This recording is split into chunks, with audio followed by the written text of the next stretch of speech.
Ronald Richard Pauliai had 4 criminal cases against him. He worked out a deal where he pled guilty to charges in 2 of the cases in exchange for the court dropping the other 2 cases.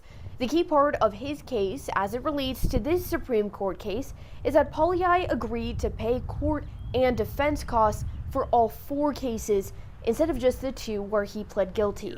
The ACLU of Iowa, the Fines and Fees Justice Center, and Public Justice argued before the Iowa Supreme Court that the costs for the 2 dismissed cases are unlawful and unconstitutional. The state says Pauliai agreed to pay the fees as part of his plea deal, so he should pay them. But the ACLU argues the law doesn't allow costs in dismissed cases, no matter what he agreed to. If he can short-circuit the plea deal that he agreed to knowingly, voluntarily, and intelligently, then he can do something that this court has forbade. He can turn a good plea deal into an even better arrangement on appeal. The question is, does the court have the authority to issue costs and IDFR in a dismissed case? The answer is clear in the statutes. It's no. Iowa code says courts can order repayment of fees, but not in dismissed cases. It also says fees can only be taxed to the defendant if they can pay.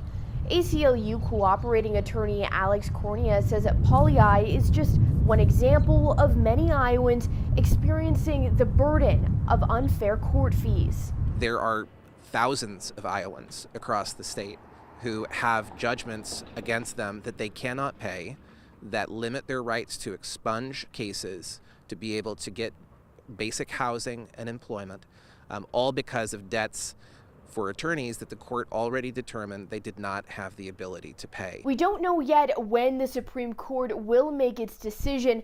The ACLU says if the court agrees that Pauliai should not pay for the 2 dismissed cases, his plea deal should stand. But the state argues his plea deal should be thrown out and a new agreement should be made. In Des Moines, I'm Isabella Warren.